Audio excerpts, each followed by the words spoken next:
ఆంధ్రప్రదేశ్లో వైఎస్ఆర్సీపీ ఎవరిని టార్గెట్ చేయాలి? ముఖ్యమంత్రిగా ఉన్న నారా చంద్రబాబు నాయుడున, లేక అక్కడ ఉన్న ఉప ముఖ్యమంత్రి పవన్ కళ్యాణ్? కాదట, కేవలం మంత్రి నారా లోకేష్నే వైసీపీ టార్గెట్ చేసిందా అనే అనుమానాలు వ్యక్తమవుతున్నాయి.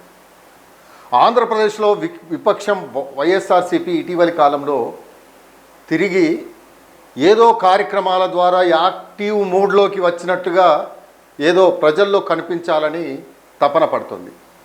2024 సార్వత్రిక ఎన్నికల్లో ప్రధాన ప్రతిపక్ష హోదా కూడా దక్కించుకోలేకపోయిన వైఎస్ఆర్సీపీ చాలా రోజుల తర్వాత బయటకు రాలేని పరిస్థితి.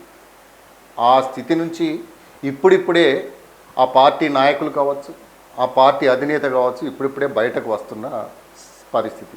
అదే సమయంలో తన టార్గెట్ ఎవరన్న విషయాన్ని కూడా ఆ పార్టీ నిస్పష్టంగానే చెప్పేస్తుంది. ఆ తమ అంతిమ టార్గెట్ టీడీపీ, తెలుగుదేశం పార్టీ జాతీయ కార్యనిర్వాహక అధ్యక్షుడు మంత్రి నారా లోకేష్ అని కూడా ఆ పార్టీ నేతలు బహిరంగంగానే చెబుతున్నారు.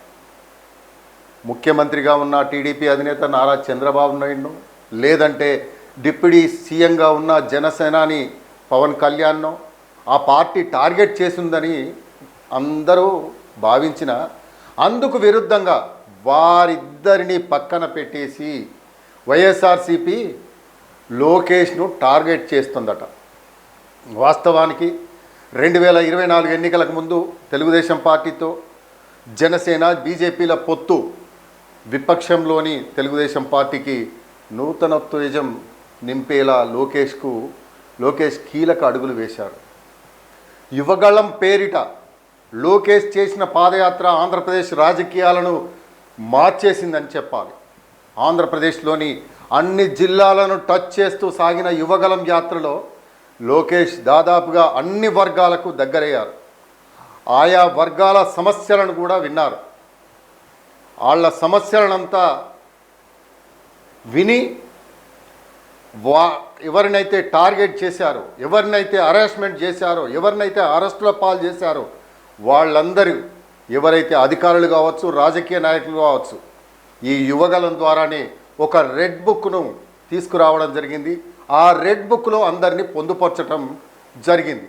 అయితే ఈ యువగలం ద్వారా వాళ్ళ సమస్యలు వినడం, వాటికి పరిష్కారం దిశగా కీలక హామీలు సైతం ఇవ్వడం జరిగింది. జనసేన, బీజేపీలను తెలుగుదేశం పార్టీకి దగ్గరకు చేయడం జరిగింది.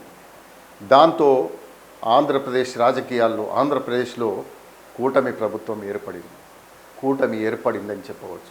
ఆ తర్వాత జరిగిన ఎన్నికల్లో కూటమి బంపర్ మెజారిటీతో విక్టరీ కొట్టింది.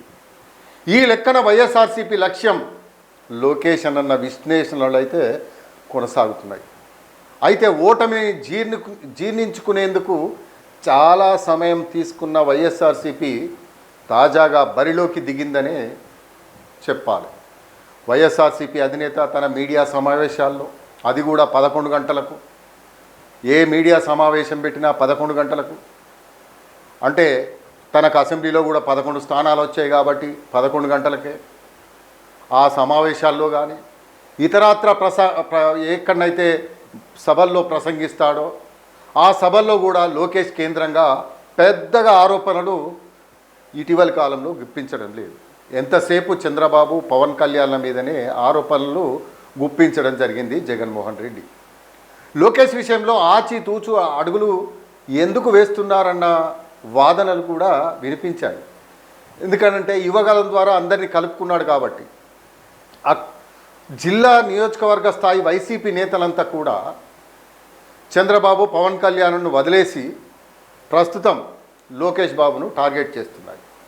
ఈ తరహా ధోరణికి వైసీపీ కేంద్ర కార్యాలయం నుంచి అయితే వచ్చిన ఆదేశాలే కారణమన్న వాదనలు కూడా లేకపోలేదు. వైసీపీ అధికారంలో ఉండగా ఇష్టారాజ్యంగా వ్యవహరించిన ఆ పార్టీ నేతల మీద వరుసగా కేసుల మీద కేసులు అవుతున్న సంగతి అయితే మనకు తెలుసు.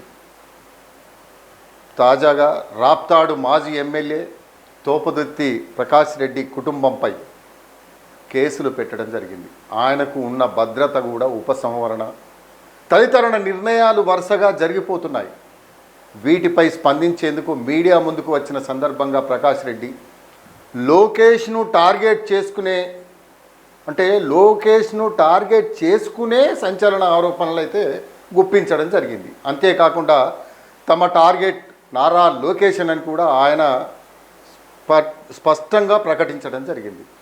జిల్లా నియోజకవర్గ స్థాయి కూటమి నేతలను తాము పట్టించుకోమని, తాము నేరుగా లోకేష్నే టార్గెట్ చేసుకొని సాగుతామని ఆయన పేర్కొనడం జరిగింది. ఎన్నికలకు ముందు కూటమి ఏర్పాటు, ఎన్నికల తర్వాత ప్రభుత్వ ఏర్పాటులో యువతకు పెద్దపీట తదితర నిర్ణయాలతో కూటమి సర్కార్ లోకేష్ కనుసన్నల్లోనే నడుస్తుందని వైఎస్ఆర్సీపీలోని మెజారిటీ నేతలు భావిస్తున్న సంగతంతా మనకు తెలుసు. కూటమి సర్కారు తీసుకుంటున్న ప్రతి నిర్ణయం వెనుక లోకేష్ పాత్ర ఉంటుందని కూడా వారు వైఎస్ఆర్సీపీ నేతలు భావిస్తున్నట్లుగా తెలుస్తుంది.